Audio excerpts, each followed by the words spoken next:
तो खाना खाने के लिए हाथ मुंह तक ही नहीं जा पाएगा। वो सब मैं बाद में देखूंगा। लाओ जल्दी मेरा चिकन फ्राई ले आओ। ठीक है, अभी लाया। दुकानदार जाता है और एक बड़े से बर्तन में ढेर सारा चिकन लाता है। ये देखकर नमन, अरे भाई, तुम्हारे और दोस्त भी आ रहे हैं क्या, जो इतना सारा चिकन ले लिया है? अरे नहीं नहीं, ये तो मेरा अकेले का खाना है। लगता है तुम इस गांव में नए आए हो। हाँ, मैं इस गांव में नया आया हूँ। ओह अच्छा, मैं तो खाने के ऊपर फूड चैलेंज गेम भी खेलता हूँ। आज तक मुझे कोई हरा नहीं पाया है। नमन मन ही मन सोचता है, अगर मैं सिर्फ फूड के लिए चैलेंज करूं तो शायद मैं इससे जीत सकता हूं और मेरा कुछ फायदा हो सकता है। अच्छा, तो ऐसी बात है क्या? मैं तुम्हें चुनौती देता हूं। मैं तुम्हें खाने में आसानी से हरा दूंगा। जितना तुम खाओगे उससे ज्यादा ही खाकर दिखाऊंगा। क्या कहा? तुम तुम मुझे चुनौती दे रहे हो, वो भी खाने में? अरे अपना साइज देखा है क्या? तुम्हारे पेट से बड़ा तो मेरा सर है। हो, मैं तुम्हें खाने में हरा दूंगा। ठीक है, तो कल इसी टाइम होटल पर आ जाओ। तुम्हें भी देख लेता हूँ कितने बड़े तेज मारखा हो तुम। ठीक है, लेकिन मेरी कुछ शर्त है। ठीक है, बताओ क्या शर्त है तुम्हारी? अरे, अगर मैं जीत गया तो तुम्हें मुझे रहने के लिए एक घर देना होगा और खाने के बीच में हम ब्रेक भी ले सकते हैं। ठीक है, तुम्हारी दोनों शर्तें मुझे मंजूर है। मेरे यहाँ कई मकान हैं, उसमें से एक तुम्हें दे दूंगा। लेकिन अगर तुम हार गए तो? अगर मैं हार गया तो मैं तुम्हें अपने गांव की जमीन गिफ्ट में दे दूंगा। ठीक है, तो कल मिलते हैं। अगली सुबह सूरज और नमन दोनों उसी दुकान में मिलते हैं। आ गए हारने के लिए? वो अभी पता चल ही जाएगा कि कौन हारेगा और कौन जीतेगा। अरे भैया, जरा हम दोनों के लिए चिकन लेग पीस लगा दो, बढ़िया चटपटा फ्राई करके। दुकानदार दो बड़े बड़े बर्तन में खूब सारे फ्राई लेग पीस लेकर आता है। ये लो, गर्मा गर्म चिकन लेग पीस, मसाला, चटनी और प्याज के साथ। दोनों चिकन खाना शुरू करते हैं। खाते खाते दोनों का पेट फूल जाता है। तभी अचानक नमन बोल पड़ता है, 1 मिनट रुको, मुझे बड़ी जोर का टॉयलेट आ रहा है। मैं अभी करके आता हूँ, तब तक तुम वेट करो। ठीक है, जाओ, जल्दी आना। नमन टॉयलेट करके आता है। उसका पेट बिल्कुल पिचका हुआ था। अरे तुम्हारा पेट एकदम पतला कैसे हो गया? अरे भाई, अभी अभी बाथरूम में हक कर आ रहा हूँ, तो पतला तो हो ही जाएगा ना। ना मानो तो बाथरूम में जाकर देख लो। हाँ ठीक है, चलो खाते हैं। दोनों फिर से खाने लगते हैं। इस बार नमन बहुत तेजी से खा रहा था, जबकि सूरज अब खाते खाते थक चुका था। अरे मेरा तो पेट भर गया है, अब मुझसे नहीं खाया जाता, मैं हार मानता हूँ। नमन प्लेट का सारा लेग पीस खा लेता है। मैं जीत गया और शर्त के हिसाब से तुम्हें अब मुझे रहने के लिए एक घर देना होगा। ठीक है, शर्त के मुताबिक मैं अपना एक घर तुम्हें दे देता हूँ। ये कहकर सूरज वहाँ से चला जाता है। दुकानदार, अरे भैया, तुमने उस पहलवान को हरा दिया, यकीन नहीं होता। आखिर इसका राज क्या है? उसकी बात सुनकर नमन अपने जुड़वा भाई अमन को आवाज देता है। ये मेरा जुड़वा भाई अमन है। जब खाते खाते मेरा पेट भर गया था तो मैं बहाना बनाकर बाथरूम गया और अपनी जगह अपने जुड़वा भाई अमन को भेज दिया और वो सारा लेग पीस खा गया और इस तरह मैंने उस सूरज को हरा दिया। इतना कहकर नमन और अमन खुशी खुशी वहां से चले गए। मैजिकल हैन उत्तर प्रदेश के गांव में अब्दुल नाम का एक मेहनती इंसान रहता था जो ऑमलेट बेचकर अपना घर चलाता था। उसकी एक रजिया नाम की लड़की थी जिसका सपना था डॉक्टर बनने का और वो उसके लिए दिन रात मेहनत करती थी। वो जब भी अपने पापा का हाथ बटाने आती तो उसके पिताजी मना कर देते। नहीं बेटी, तुम ये ऑमलेट मत बनाओ, तुम्हें तो बड़े होकर डॉक्टर बनना है।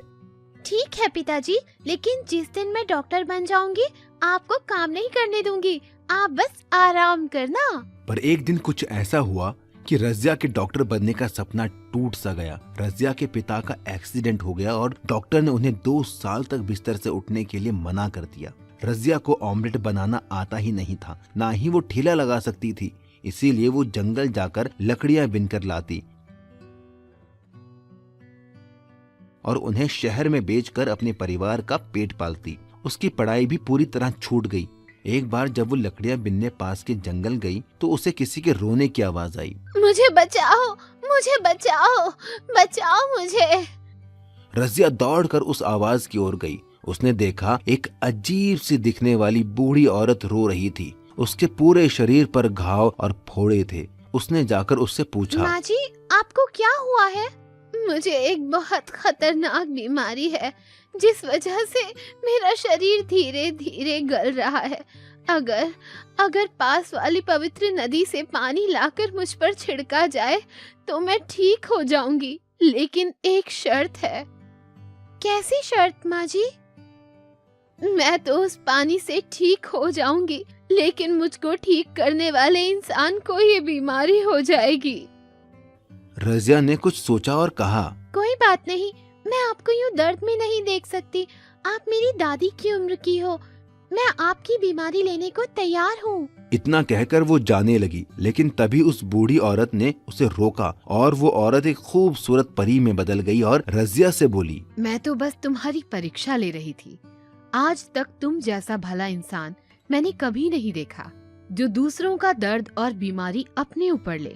बोलो, तुम्हें क्या तकलीफ है? फिर रजिया ने सारी बात परी को बताई कि कैसे पिता का ऑमलेट का ठेला ना लग पाने की वजह से उनका परिवार भूखा मर रहा है। उसकी बात सुनकर उस परी ने एक मुर्गी रजिया को देकर कहा, ये एक जादुई मुर्गी है, बाकी मुर्गियाँ तो सिर्फ अंडे देती हैं, ये मुर्गी तो सीधा ऑमलेट देगी, वो तुम जितने चाहोगी उतने।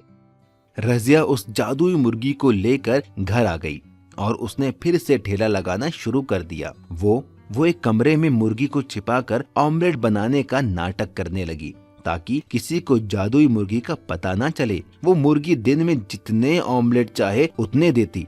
यही नहीं, उसके ऑमलेट सबसे टेस्टी थे। इस वजह से बाकी ऑमलेट बेचने वालों के यहाँ लोगों ने आना बंद कर दिया। इस बात से जलकर उनके पड़ोसी सलमान ने चुपके से उस कमरे में झांका तो उसे वो जादुई मुर्गी दिख गई। उसके मन में लालच आ गया और वो मुर्गी चुराकर घर ले आया। अब मैं भी इस जादुई मुर्गी से ऑमलेट बनाकर बेचूंगा और अमीर बन जाऊंगा। चल मुर्गी, वैसा ही टेस्टी ऑमलेट दे और मुझे अमीर बना दे। लेकिन उस जादुई मुर्गी ने बदले में उसे इतना कड़वा और बदबूदार ऑमलेट दिया जिसे खाकर लोगों ने उल्टी के साथ ही लालची सलमान की पिटाई लगा दी और वो जादुई मुर्गी वापस रजिया के घर चली गई। रजिया फिर से जादुई मुर्गी का ऑमलेट बेचकर पैसे कमाने लगी और एक दिन डॉक्टर बन गई। उसके पिता अब्दुल भी ठीक हो गए। इसके बाद रजिया ने उस मुर्गी को जाने की इजाजत दे दी क्योंकि अब वो मेहनत करके पैसा कमा सकती थी। Underground food challenge. एक गांव में एक हुक्कू नाम का आदमी रहता था। वो देखने में हट्टा कट्टा मोटा तगड़ा था। हुक्कू बहुत ज्यादा खाने का शौकीन था। हुक्कू अपने खाने की वजह से पूरे गांव में मशहूर था। वो लोगों के साथ तरह तरह के फूड चैलेंज करता था और जीतता भी था। हुक्कू ने एक कुत्ता भी पाला हुआ था। वो जिस भी फूड चैलेंज में जाता अपने कुत्ते को साथ लेकर जाता। उसी गांव में सोनू नाम का एक आदमी अपनी बीवी कविता के साथ रहता था। सोनू एक गरीब आदमी था, लेकिन वो अक्लमंद था। एक दिन हुक्कू ढाबे पर बैठकर चाय पी रहा था। तभी वहाँ सोनू आता है और वो एक कप चाय लेकर पीने लगता है। अरे, तुम तो वही हो ना जो लोगों के साथ तरह तरह के फूड चैलेंज रखता है? हाँ, तुमने सही पहचाना। मेरा नाम हुक्कू है। हम जैसों को तो पेट भरने के लिए पैसे कमाने पड़ते हैं, लेकिन तुम तो अपना पेट भरने के साथ पैसे कमाते हो। बढ़िया काम है। मेरे जितना खाना खाना बच्चों का खेल नहीं है। तुम जिस दिन मेरे साथ फूड चैलेंज खेलोगे तो पता चल जाएगा। क्या कहते हो जाए मुकाबला? अरे नहीं नहीं, आज नहीं। इतना कहकर सोनू वहाँ से चला जाता है। सोनू घर पहुँचने पर अपनी बीवी कविता के पास जाता है। कविता, पता है आज मुझे हुक्कू मिला था। हुक्कू? ये कौन है? वही आदमी जो लोगों के साथ फूड चैलेंज खेलता है। वो तो मुझे भी फूड चैलेंज खेलने को बोल रहा था। अच्छा, अजी तो एक काम करिए ना, आप भी उससे फूड चैलेंज खेल लीजिए। अगर हार गया तो पैसे भी देने पड़ सकते हैं। एक बार फूड चैलेंज खेल कर तो देखिए। कविता के बहुत कहने पर सोनू फूड चैलेंज खेलने के लिए मान जाता है। सोनू अगले दिन हुक्कू के पास जाता है। हाय हुक्कू भाई, कैसे हो? अरे तुम तो सोनू हो, बोलो कैसे आना हुआ?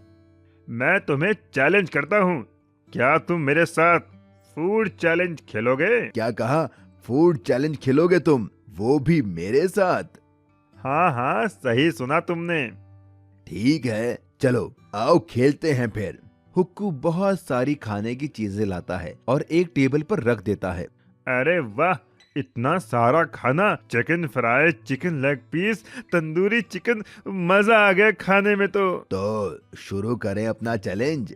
हुक्कू के कहते ही दोनों खाने पर टूट पड़ते हैं। हुक्कू चुपके से तंदूरी चिकन अपने कुत्ते को खिला देता है। देखते ही देखते हुक्कू सारा खाना खत्म कर देता है और जीत जाता है।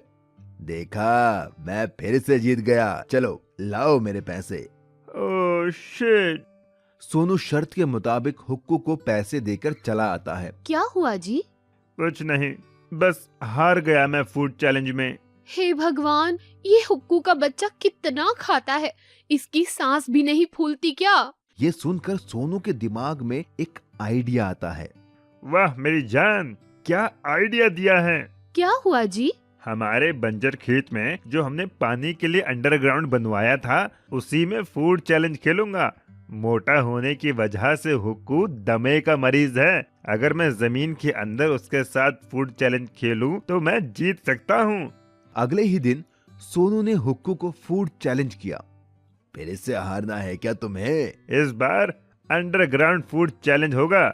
हम दोनों जमीन के अंदर ही खाना खाएंगे।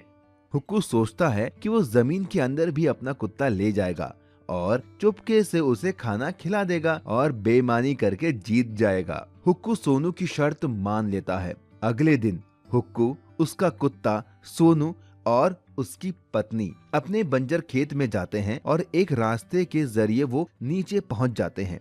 कविता ने पहले से ही tandoori chicken, chicken fry, burger, chowmein सब मंगवा लिया था। कविता कुत्ते और हुक्कू के बीच में आकर बैठ जाती है ताकि हुक्कू बेईमानी ना कर पाए। दोनों में फूड चैलेंज शुरू हो जाता है।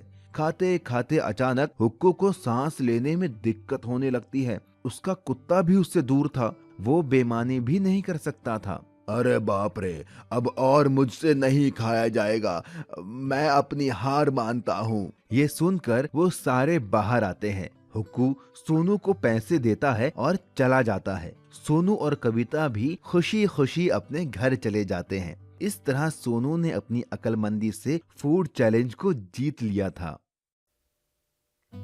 नागराज का खजाना। सुनो, हमारे इस जंगल में कितने सारे नाग हैं, क्यों ना हम उन्हें शहर में बेचकर खूब सारा पैसा कमाएं? फिर हमारे पास भी बड़ी गाड़ी होगी, स्विमिंग पूल होगा जिसमें गर्म पानी होगा, मेरे पास गहने भी होंगे। हाँ, सही कहा, हम ऐसा ही करते हैं। फिर हमारे पास भी शहर में बड़ा घर होगा। चलो अभी जंगल जाते हैं और नाग पकड़ कर लाते हैं। ये कहकर दोनों एक बड़ा थैला लेकर जंगल की ओर नाग पकड़ने निकल गए। लेकिन उनकी ये बात उनके पड़ोस में रहने वाली एक लड़की सीता ने सुन ली और उसने अपने पिता को बताया।